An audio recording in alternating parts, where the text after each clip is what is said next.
Salut à tous les amis, c'est New Pagan, j'espère que vous allez bien. Aujourd'hui, on va parler de comment pratiquer le paganisme lorsque l'on est en appartement. Car oui, on parle bien de pratique païenne. D'ailleurs, si tu es croyant, tu es sans doute pratiquant. Voilà, tu peux être croyant et non pratiquant. Mais en général, quand tu es croyant, tu pratiques et donc tu as une pratique païenne. Et dans ces pratiques païennes, la plus importante et la plus pratiquée, c'est le blot ou l'offrande. Alors j'ai eu cette idée de vidéo tout simplement parce que ça fait déjà plusieurs mois que je suis revenu en appartement et en ville. Ma pratique a beaucoup changé, elle a été très restreinte du fait d'être enfermé entre quatre murs et de n'avoir aucune parcelle de terre. Et mine de rien, il faut pas croire, mais ça change vraiment beaucoup de choses. Le mot païen vient du terme paganus, qui veut dire tout simplement la terre. Le païen est fortement attaché à la terre. La connexion avec les dieux se fait par la nature. Être connecté à la nature, c'est être connecté avec les dieux. Et lorsque l'on vit en ville parsemée de béton et qu'il n'y a zéro trace de nature, eh bien c'est un peu compliqué de se connecter à ces énergies. Avant, dans mon petit appartement, j'avais quand même une petite terrasse avec un jardin.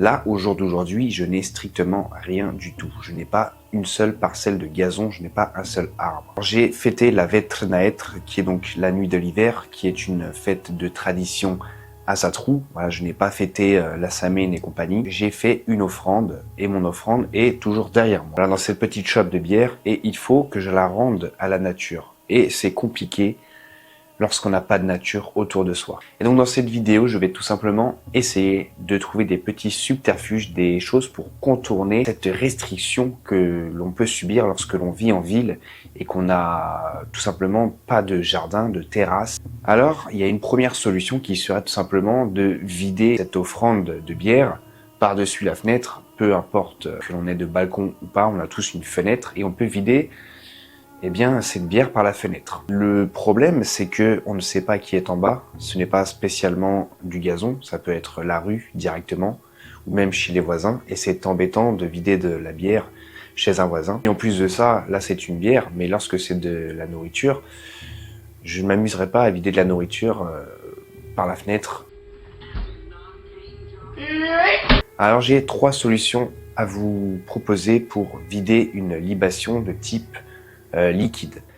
Première solution, et ce n'est vraiment pas la meilleure, et pourtant elle est très simple, c'est tout simplement de vider l'alcool directement aux chiottes. Vous l'aurez compris, c'est très simple, ça manque de poésie, ça manque de subtilité. On remet notre offrande aux chiottes. C'est pas très beau, c'est pas très digne des dieux. Malheureusement, lorsque l'on n'a que ça, eh bien, il faut faire avec ce qu'on a. Car oui, après tout, ça descendra dans les fosses septiques, ça rejoindra tôt ou tard la nature. Alors, vous avez aussi l'option de vider ça dans un lavabo. C'est vrai que c'est un peu plus esthétique.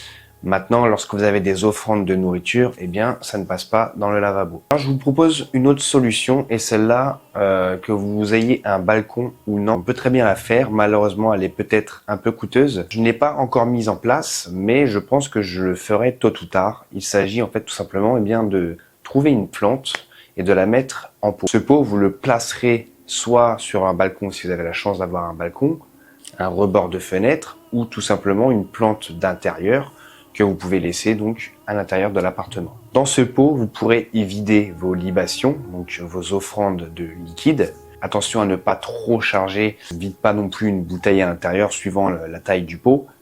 Et vous pouvez aussi y mettre vos offrandes de nourriture, vous enterrer dans la terre. Alors attention aussi, voilà, il faut doser, il faut pas faire des offrandes tous les jours avec des poulets entiers. Donc voilà, c'est une petite solution qui est beaucoup plus poétique, qui va plus dans les valeurs païennes. Mais attention, voilà, la terre va se surcharger au bout d'un moment et il faut faire attention à ça. Il y a aussi la solution de la patience. Tout simplement, il suffit de patienter, voilà. Repérez aux alentours de chez vous un endroit naturel avec des arbres, de la terre. Voilà, si vous avez la chance d'avoir une forêt, quitte à prendre la voiture pour y aller, eh bien, allez-y. Vos offrandes, à la limite, mettez-les de côté lorsque vous avez fini. Par exemple, un sac poubelle et s'il y a du liquide, eh bien, une bouteille en plastique.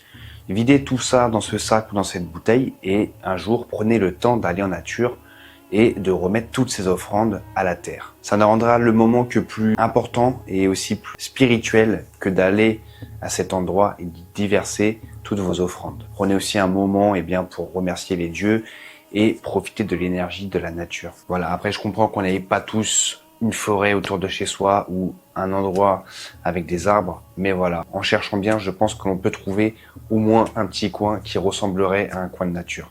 Voilà, si vraiment c'est trop compliqué pour vous de faire des offrandes de libation et de nourriture, à ce moment-là, n'en faites pas ou n'en faites que lorsque vous sortez en nature. Maintenant, lorsque l'on est en intérieur, qu'on n'a pas le choix, que à ce moment-là, je ressens le besoin de faire une offrande, vous avez aussi les offrandes de type consumable, des bougies, des encens. Là, je pense que ça ne devrait pas trop poser de problème d'allumer un encens, d'allumer une bougie, de la sauge ou même du palo santo. Voilà, on a réussi à trouver des solutions pour contourner un peu ces restrictions sur les offrandes et les blottes. Vous voyez bien qu'en cherchant, on peut trouver des solutions. Voilà, j'en place une gratuite.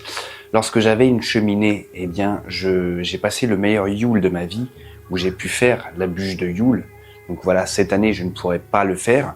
Donc on va trouver une solution toute bête, c'est tout simplement de trouver un morceau de bois, le plus beau morceau de bois que vous trouverez en forêt ou peu importe, creuser ou tout simplement poser une bougie sur ce bout de bois et allumer la bougie lors de la nuit de Yule et bien sûr graver vos petites runes sur la bûche. Il suffit tout simplement d'être créatif et tout simplement de trouver aussi la pratique qui vous plaira. Mettez de la beauté là où vous ne vous en trouverez peut-être pas. Voilà, faites tout simplement ce qui vous plaît. La pratique qui vous plaira sera toujours la bonne.